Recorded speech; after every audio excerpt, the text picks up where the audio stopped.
It's a great day here at KEKFILA's YouTube channel. I am the KEKFILA, aka Sage, and today I'm bringing you a video. It is game 5 out of 8 in Treasure Cup Carta Magica in June, and I'm currently 3-1. So that's 4 games played. I lost my previous game to Whitebeard. Womp, womp, womp. But we're back here facing Law against... This player has no map. His table looks beat up, but he's 3-1. He can't be bad, right? So he is telling me quite a bit as well, like him shuffling. I can see the cards as he's shuffling. I just see like a Luffy, like Rush Luffy, and I had that in my mind specifically when I saw it. I'm like, dang, that's pretty gross. So I have to really think about that, and I'm gonna cut his deck in a way that I can't control. It's a dice, right? So regardless of where he put everything is, so I have the the deck control. I think he might have won the dice roll, and then he decided to go first, because I think he knows that I want to go first in this matchup, and yeah, we just go from there. But the key to the beating Law is to putting them in a not great comfort zone, but really attacking their board. But sometimes you just need to see it, right? Sometimes they need to see it as well. And it's definitely a complicated deck that can deal with a lot of things, but science can't. So I placed this one. I had a choice between placing this and Perona. I decided I might play this and then actually have something. I can get rid of the Nami right away and also use the skill. So I thought that was neat.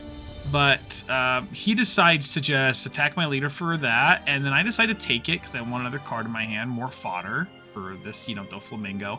But then he decides to Vista. He just happened to have the Vista, which is pretty good for him, but now he spent time playing a Vista, which doesn't really hurt him. It sets me an even pace. I go ahead and play this Kuma. Kuma ends up being the insane card of this whole day, right? Kuma and Pacifist is super powerful. If you've ever watched any of my videos, you can go back forth, look at that Kuma Pacifist. It is such a strong combo. But I played my my Perona now, so I can stack my deck, right, and have it for the next few turns, because he wasn't going to counter out of the 7. Let's be honest here. There's no reason to throw that extra darn out of there. Plus, I like this body in case he swings something, right? Now, Law, he's at his 5 Dawn turn. I think he made a mistake here. He placed a Perona and used it. That is just kind of a #1 rule, I would say. If you're ever playing Law, is if you play Bonnie, you need to have a way to pick it back up right away. Or defend it with like 2 blockers, right? If that's like a worst case scenario. But it's better to... You can play Bonnie and then keep it standing in this scenario, because I don't have like removal like that. But against most of the time, you're going to want to pick it up. But this time, definitely don't use it. And he ends up getting like a beige Capone, so nothing too of high value. And he ends up swinging 5, I think, at the Kuma, and I play that. He's like, well, he can't Jet Pistol it, and a lot of people don't even play Jet Pistol anymore in that deck. And he only has 3 Dawn, so I'm like, well, okay, I'll let it go, because he's not gonna attack it again. And I'm just gonna discard anyway to guard it. So let's use it now. And he thinks for a while here. He pays 1 for the beige Capone, and then he pays 1 for the Machino. He's just building up a field, and he decides to pass turn, right? So he could have had 2 Dawn left over. I mean, I think he just played 3 of those cards and then maybe did the thing, right? That'd have been cool. He didn't need to use Bonnie's skill, basically, is what I'm trying to say. So I swing 3 at the Bonnie. Need that to die now. I ended up putting a Dawn on here because I had an extra Dawn. I don't want to get Jet Pistoled. I swing 7, paying 1, showing the Kuma. And then I play this pesky little blocker there. I only run 2 of these, and I'm just seeing them a lot this tournament. Super strange how I see these so often now, but... And I'm thinking about dropping him and coming next set. So we'll see how that goes, especially with all the Marcos running around. So he swings with his Vista first at the Bonnie. Bonnie's going to die. And he's going to swing 5. Let's hope he swings at the Kuma.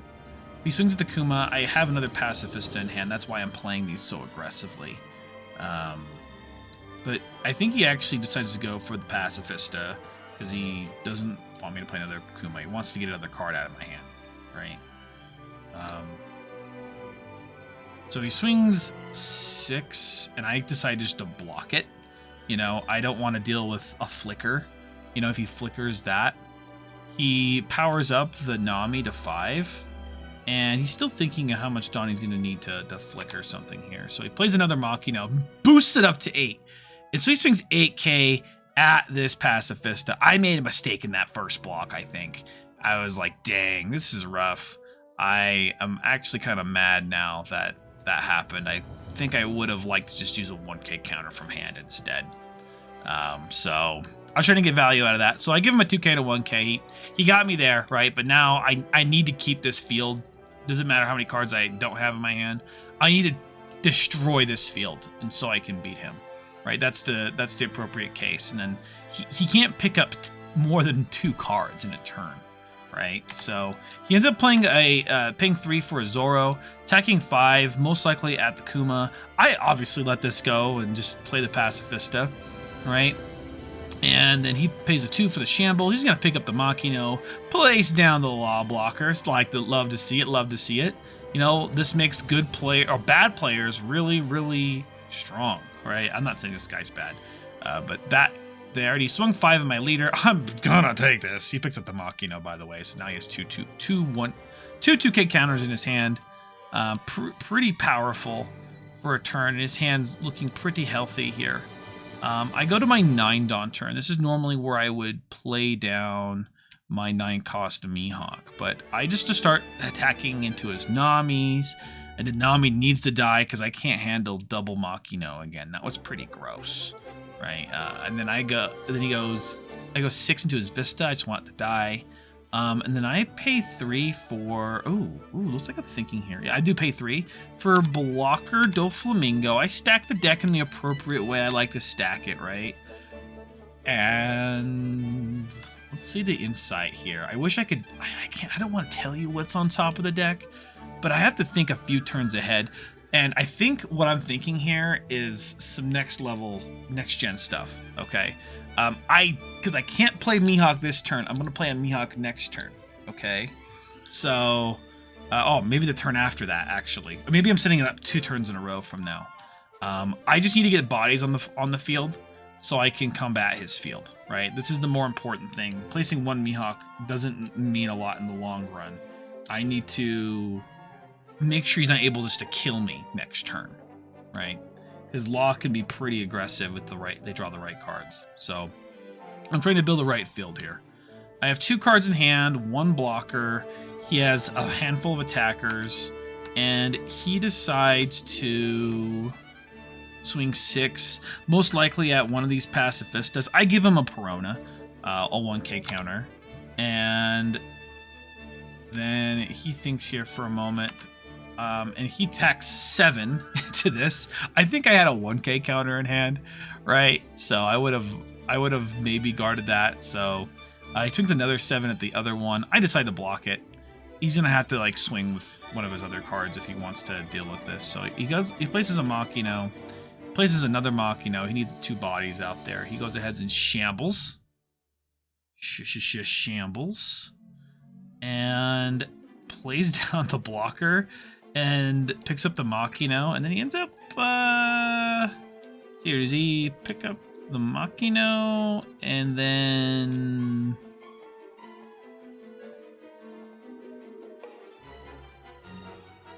he thinks here. He doesn't play a card with it. He decides just to keep it at hand, which you can do, right? That's pretty high level. I decided to use the 1k counter. I don't need this Perona. Perona is just a 1k counter now because I have already stacked my deck appropriately. So I draw a card. Spoiler alert, it's a Love Mellow, okay? And the top of my deck is another Love Mellow. So I'm going to attack his field. Or maybe I stack the deck so I call a card out, and it's another Love Mellow. Yeah, it's another stacker, right? And then it's a Love Mellow. So I just play this out. I swing 8 at the blocker Law. He decides to discard. So So 8 into blocker law. He decides to discard 2Ks, I believe, or maybe he thinks about it for a moment. So I go 8 into blocker law. He thinks here for a moment, and he decides to...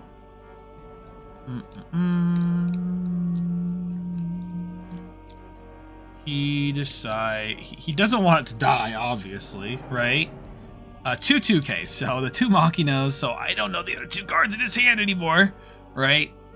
Could be anything, because he's been playing around those 2 Machinos the whole time. I go 6K at it now, 6K at that. He gives me a 2K, so now I have no idea what he has. This is the 3rd Machino. I swing 7 at it, paying 1, and he lets it die. I play another stacker here, so that's pretty poggers. And I stack the top of my deck with another Love Mellow and another card, and I'm gonna draw into a 9-cost Mihawk here, essentially. That's gonna be my play, right? So I'm gonna use 2 Love Mellows and then that. It's really telegraphed. He does make a little mistake by swinging too high. When you see like 4 Dawn active and 1 card in my hand, it only signifies that I have a Love Mellow in hand and there's a Love Mellow on top of my deck. Right? Otherwise, I would commit more Dawn to kill things, right? Just makes sense. So in that case, do you swing for way too high or do you swing for base? You swing for base. So he ends up swinging 6 at the blocker, so that's dead. I'm not defending that. I'm fine with that. And he ends up swinging 8 and I Love Mellow, so perfect. He swings 8 at the Pacifista, obviously. So I only need 3K counter, but I give him a 4K. And he's like, dang. So now he learns and actually does 6. I'm like, well, that's annoying. I'll draw that. And he's like, oh, yeah, that's pretty good. That's pretty good. He only has 2 cards in hand. And he ends up playing the Monkey D. Luffy, unblockable baby, and I give him the 1 card I have left. It's a 1K counter, so I stacked it just right, and I need to get rid of this field now. He has 1 card in hand. I obviously can't go for life here. I have to clear his field, especially that blocker. So I go 6K into the blocker. That blocker needs to die right now. I don't like the Luffy either, to be honest, but I definitely want to play this Mihawk because I need to get something on the board that will stick. He gives me his last card in his hand, a 2K counter. So now he's playing with nothing in hand. I bottom deck the blocker, so now he has the Luffy and the Zoro. He's only going to have 1 card in hand, so the Jinbei also affects him because the Zoro is there. And he has 2 life, so I can go for a game on this next turn if he doesn't kill the Jinbei. And he goes 5 of my life. I have no cards in hand, so I'm going to take that. And he ends up thinking for quite a while here. Really thinking of what he wants to do. He plays his 1 chopper in hand before. So he plays his chopper down, which makes it so I don't actually have lethal on him. Okay, I can't go for lethal this turn. We only have 3 attackers. He has the 1 blocker. Pretty pivotal, right? He ends up just memeing and throwing 14 at the Jinbei, and he's like, "Oh, I made a mistake." That's what he said. That's literally kind of what happened. And I'm thinking, do I get rid of his chopper? I'm getting rid of his chopper, essentially, right? I need to kill a Zoro, and I need to deal 1 damage to him, and I can't lose unless he draws a rush card, and I literally have no counter on the top of my deck. So I just kind of spaced these out a little bit. Like, what can I afford? Can I afford baiting for a Love Mellow, a Bluff Mellow in my damage zone? So I end up swinging 7K at the Zoro. Again, he has no cards in hand. I still want to reveal the top card of the deck to build a board. And then I go 9 at the leader after the fact. I should have swung leader first, but it is what it is. I play the 1 blocker that I drew. Again, I stacked it earlier, so I knew I was going to draw that blocker. I paid 4 for 1 more blocker, just in case. I just really want the bodies, and please don't click away from the video yet. We're still talking about the game, right? Sage can't hold all these blockers, all these limes. Oh, you guys know the meme. You guys know the meme. I mean, he could kill my Mihawk, and that's what he does. He kills my Mihawk. I just say, whatever, it doesn't matter. I have 3 attacks. He plays another Chopper, which I'm like kind of stressed out about. He has 5 Dawn active. I really overthink this, right? He only has 1 card in hand. I need this Luffy to die. If he has in his hand a 4K counter with Radical Beam, I'm really screwed here.